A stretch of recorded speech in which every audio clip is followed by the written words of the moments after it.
Bienvenue sur Africa 24 dans cette nouvelle édition de l'Africa Tonight. Voici les titres de l'actualité. Plus que quelques heures avant la fin de la campagne électorale au Tchad en vue de l'élection présidentielle du 6 mai, 10 candidats sont en lice, dont l'actuel président de la transition, le général Mahamat Idriss Déby. Ses équipes se mobilisent pour tenter de convaincre les derniers électeurs indécis. Fin de la première visite officielle à Paris du président congolais Félix Tshisekedi. Nous reviendrons sur ce séjour de 2 jours avec l'invité de cette édition, Monsieur Freddy Yodi Shembo, directeur général de l'agence de pilotage, de coordination et de suivi des conventions de collaboration en République démocratique du Congo. Et restructuration de la politique monétaire au Zimbabwe pour tenter de lutter contre l'hyperinflation. Une nouvelle devise, le Zimbabwe Gold, a été inaugurée début avril en remplacement du dollar zimbabwéen. Pour l'instant, les liquidités disponibles sont limitées.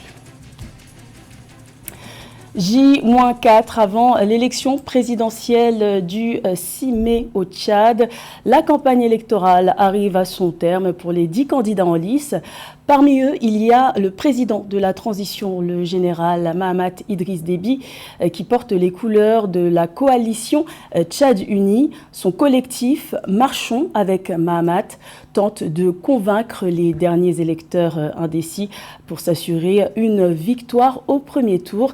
Reportage de notre correspondant Mahamat Ramadan, commentaire Catherine Gombe. À quelques heures de la clôture de campagne pour l'élection présidentielle du 6 mai 2024, les équipes de campagne du candidat de la coalition Tchad Uni, Mahamat Idriss Déby, multiplient les sensibilisations au profit de son programme politique. C'est le cas du bureau de soutien collectif 2M, Marchons avec Mahamat, qui organise des séances de débat à travers la capitale autour des propositions phares du candidat de l'ancienne majorité. L'objectif est de permettre aux électeurs tchadiens de comprendre les propositions du candidat Mahamat Idriss Déby afin de faire un meilleur choix le jour des votes. Nous sommes effectivement un collectif qui s'intéresse au contenu du candidat, qu'est-ce qui est présent d'abord comme bilan et ensuite comme programme politique. En ce qui concerne son programme politique, nous avons tout le soin d'abord d'être associés un peu avant et ensuite d'être mandatés entre guillemets par la Direction nationale des campagnes pour en faire une large vulgarisation.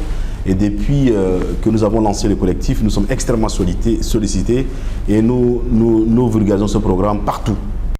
Pour les membres du collectif 2M, Marchons avec Mahamat, le candidat de la coalition Tchad Uni Mahamat Idriss Déby est un homme d'action qui a tenu tous ses engagements pendant la période de transition, notamment la mise en place de nouvelles institutions, la tenue du dialogue national inclusif, la réconciliation nationale, l'organisation du référendum qui a abouti à l'adoption d'une nouvelle constitution, la réforme de l'armée et l'organisation de l'élection présidentielle.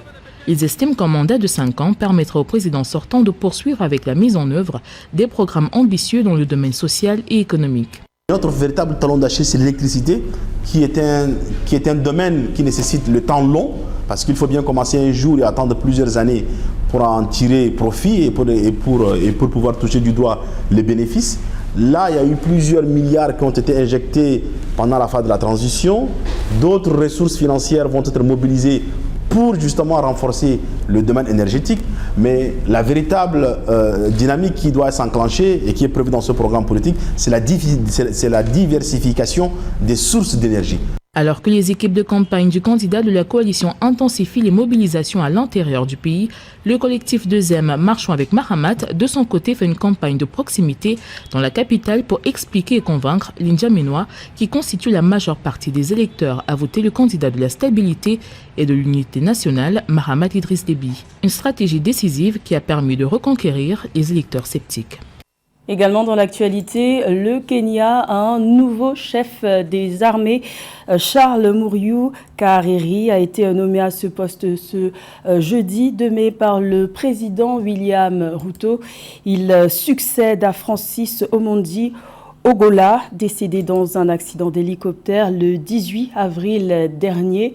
L'autre nomination majeure faite par le président William Ruto ce jeudi est la nomination de Fatouma Gati Ahmed à la tête de l'armée de l'air. Elle devient Ainsi, la première femme dans l'histoire du Kenya a occupé ces fonctions.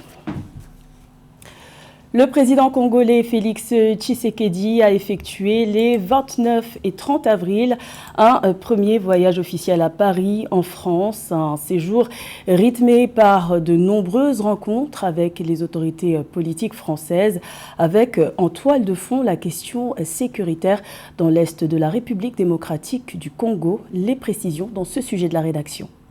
Première visite officielle du président congolais Félix Tshisekedi à Paris. Un déplacement de 2 jours, les 29 et 30 avril, notamment axé sur la situation sécuritaire dans l'est de la République démocratique du Congo. Objectif affiché, chercher auprès de la France, partenaire de longue date et membre permanent au Conseil de sécurité de l'ONU, un soutien de poids face à l'ingérence du Rwanda dans l'est congolais. Il faut que l'armée rwandaise qui actuellement se trouve sur le sol de mon pays et non le M23, parce que le M23 c'est une coquille vide que le Rwanda brandit, il faut que l'armée rwandaise ait quitté le sol congolais. Alors à ce moment-là, oui, ce sera possible de discuter, mais discuter pour désormais s'entendre sur le fait que le Rwanda n'a plus rien à venir faire en République démocratique du Congo au niveau militaire. Un an auparavant, lors de sa visite à Kinshasa en mars 2023, le président français Emmanuel Macron n'avait pas clairement condamné le Rwanda, se contentant de simples mises en garde. Cette fois-ci, c'est chose faite. D'abord, la France ne transigera jamais sur l'intégrité territoriale et la souveraineté de la RDC. Ensuite, nous n'avons aucune difficulté à pointer les responsabilités. Le Rwanda, je l'ai redit au président Kagame dans un échange récent, doit cesser son soutien au M23 et retirer ses forces du territoire congolais. Cette visite officielle du président congolais en France a également comporté un important volet économique. Une table ronde sur les affaires et les investissements en République démocratique du Congo a été organisée le 30 avril avec le mouvement des entreprises de France, MEDEF. Plusieurs accords de partenariat ont été conclus, dont un pour la construction d'un train urbain à Kinshasa. Et pour parler du séjour du président congolais Félix Tshisekedi en France, nous recevons sur ce plateau M. Freddy Dichembo, directeur général de l'Agence de pilotage, de coordination et de suivi des conventions. Bienvenue. Merci beaucoup. Alors, quel bilan faites-vous de la visite officielle à Paris du président Félix Tshisekedi ? Un bilan très positif.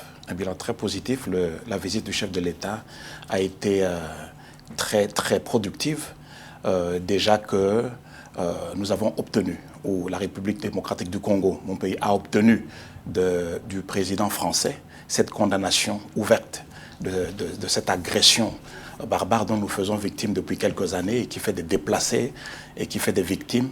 C'est déjà une très grande victoire. Et en plus, le président de la République a donné l'occasion aux entrepreneurs, au patronat français, de s'imprégner des opportunités d'investissement dans notre pays qui présentent un potentiel économique énorme. Alors, vous l'avez dit, le président français Emmanuel Macron a condamné ce 30 avril les actions du Rwanda dans l'Est congolais. Mais en même temps, la France fait partie de l'Union européenne, donc est concernée par l'accord qui renforce la coopération minière avec le Rwanda, signé en février dernier. Est-ce qu'il n'y a pas là une incohérence ? Je ne dirais pas incohérence. La France s'est engagée en tant que pays. L'Union européenne a une politique que nous n'avons pas la latitude de discuter. Mais ce qui est vrai, c'est que le vécu du Congolais, le vécu du peuple congolais à l'Est, ne peut laisser aucun être humain indifférent. C'est une hypocrisie que nous avons condamnée depuis longtemps, que notre président de la République a décrié à la face du monde. Un acte qui a été très courageux, d'ailleurs, de la part de notre président. C'est une situation, c'est un drame humanitaire. C'est un drame humanitaire et ça doit interpeller le bon sens. Personne ne peut regarder la souffrance qui sévit à l'est de notre pays et rester indifférent. Et nous sommes très sûrs, très convaincus que l'Union européenne, dans son ensemble, est en train de se réveiller et va trouver des mécanismes pour corriger l'hypocrisie de certaines positions et pour corriger aussi, n'est-ce pas, cette situation dramatique de l'Est de la République démocratique du Congo. Vous êtes à la tête de l'Agence de pilotage, de coordination et de suivi des conventions qui existent depuis maintenant 2 ans. En quoi consiste le travail de cette structure et puis après 2 ans, quel bilan en tirez-vous? Oui, la structure que j'ai l'honneur de diriger depuis 2 ans, vous l'avez bien dit, est jeune, elle n'a que 2 ans, mais elle est très stratégique pour le développement intégré de notre pays. En fait, la structure s'appelle Agence de pilotage de coordination de suivi des conventions de collaboration. Les conventions de collaboration sont le mécanisme que la RDC a trouvé. Parce que vous savez, lorsque un pays veut se développer, il doit absolument construire ses infrastructures de base. Sans infrastructure, il n'y a pas interconnexion. Sans interconnexion, il n'y a pas développement parce qu'il n'y a pas de communication. Alors, et le pays, notre pays est un pays à la dimension ou à la taille d'un continent. Un réseau prioritaire de 58 000 kilomètres de route. Et vous voyez que ce n'est pas 2 heures entre une ville en France et une autre ville dans le sud. Donc nous avons des villes séparées de 2000 kilomètres, par exemple. Et pour construire les infrastructures, on se tourne vers le trésor public. Notre budget n'est pas suffisant pour répondre à ce besoin. On se tourne vers les bailleurs de fonds monétaires, plutôt Banque mondiale ou Banque africaine de développement. Ce n'est pas suffisant. Et on a introduit le système de partenariat public-privé, où des privés viennent, n'est-ce pas, en partenariat avec le pouvoir public pour la construction des infrastructures ou d'autres projets. Alors justement, votre agence s'est penchée sur ce qui a été qualifié du contrat du siècle, c'est-à-dire que le gouvernement congolais et les groupements d'entreprises chinoises ont signé en mars 2024 un avenant de cet accord du contrat du siècle, initialement conclu en 2008 sous le président Joseph Kabila. Concrètement, en quoi cela a-t-il consisté ? Tout à fait. Ce contrat du siècle, enfin, qui a été appelé contrat du siècle, le programme sino-congolais, est justement une convention de collaboration. C'est-à-dire qu'il y a des partenaires privés, un groupement d'entreprises chinoises, qui sont venus en partenariat avec la RDC et ils ont investi un montant global de 6 milliards parce que pour être une convention de collaboration, il faut que ce partenariat ait un impact considérable sur le tissu socio-économique. Et donc, au Congo, nous avons mis cette limite, ce seuil, à 1 milliard. Et donc, à 6 milliards, c'est une convention de collaboration et dont nous avons la responsabilité du suivi. Mais ce qui s'est passé, c'est qu'on a constaté que pendant plusieurs années, les infrastructures n'ont pas suivi. Il y avait un projet minier qui servait de plateforme, et puis il y a le projet d'infrastructure pour la construction des routes, ça n'a pas suivi. C'est comme ça que dès que le président de la République, son Excellence M. Antoine Tshisekedi est arrivé, Félix Antoine Tshisekedi est arrivé à la magistrature suprême, ce qu'il a demandé, c'est la revisitation pour qu'on puisse le rééquilibrer. On l'a rééquilibré, ce n'est pas à la fin du tunnel, à la bout du tunnel, parce qu'il y a encore beaucoup à faire. Le gouffre était tellement long, les déséquilibres étaient flagrants, mais pour l'instant, l'avenant numéro 5 consacre quand même quelques avantages saillants pour la RDC, notamment que l'enveloppe est passée de 3 milliards. L'enveloppe dédiée aux infrastructures passe de 3 milliards à 7 milliards. Ça nous permet de faire beaucoup plus. Et deux, la partie chinoise ne s'endette plus parce qu'elle s'endettait. Et par exemple, dans la première partie dans la première tranche qui a été consommée, le service de la dette s'est élevé à 200 millions de dollars américains. Dans mon pays, ça représente plus de 200 km de route. Et de manière très courte, est-ce qu'il existe d'autres contrats de rééquilibrage sur lesquels l'État congolais compte se pencher en priorité? Si oui, lesquels? Il y a beaucoup de projets, il y a beaucoup de contrats que nous devons absolument rééquilibrer. Mais dans le cadre de notre suivi, c'est le programme sino-congolais essentiellement. Et cela, donc, c'est parce que c'est la convention, c'est la fille aînée de toutes les conventions de collaboration. Donc c'est sur ça qu'on s'est penché et on va continuer sur cette lancée. Merci, monsieur Freddy Yodi Chembou d'avoir répondu à notre invitation. On arrive malheureusement à la fin du temps imparti. Merci d'avoir été l'invité de cette édition. Je rappelle que vous êtes directeur général de l'agence de pilotage, de coordination et de suivi des conventions de collaboration signée entre la République démocratique du Congo et ses partenaires privés. Merci à vous. Merci beaucoup.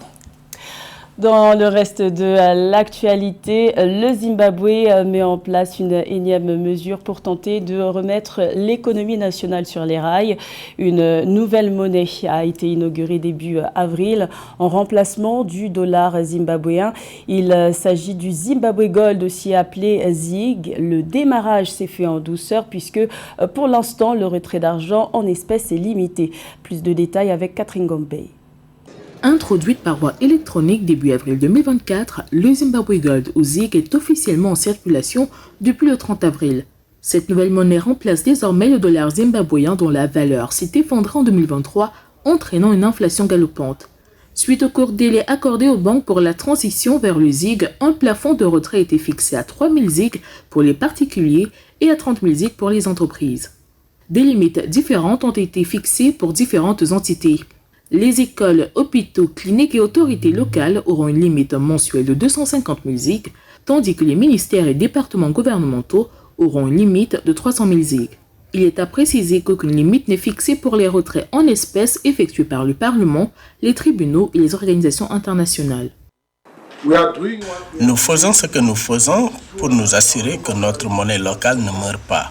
Nous sommes déjà dans une situation où près de 85% de nos transactions sont effectuées en dollars américains parce que notre monnaie n'a pas suffisamment vécu pour stocker de la valeur. Il est à noter que la dénomination la plus élevée de la nouvelle monnaie produite localement et garantie principalement par l'or sera le billet de 200 ZiG d'une valeur d'environ 15 $.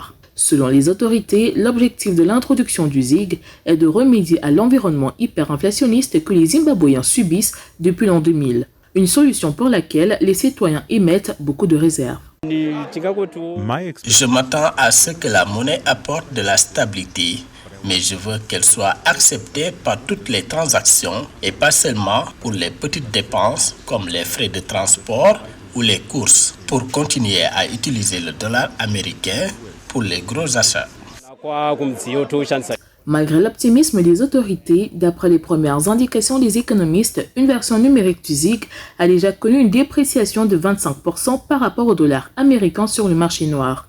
Il s'agit de la troisième monnaie introduite au Zimbabwe au cours de la dernière décennie. Historiquement, il y a eu des politiques majeures concernant les monnaies comme la monnaie légale au Zimbabwe, y compris l'adoption du dollar américain en 2009, après que l'hyperinflation a décimé la valeur de la monnaie locale. Dans le reste de l'actualité, c'est une première en Égypte. Une banque numérique sera lancée au dernier trimestre 2024 après l'obtention de la licence d'exploitation. Son nom, OneBank, Misr Digital Innovation, la filiale de Banque Misr, a obtenu ce jeudi l'accord préliminaire de la Banque centrale d'Égypte. OneBank va proposer une gamme de services bancaires exclusivement en ligne. Il s'agit d'une mesure en faveur de la transformation numérique et de l'inclusion financière. C'était le journal de la rédaction. Merci de l'avoir suivi. L'information continue sur Africa 24.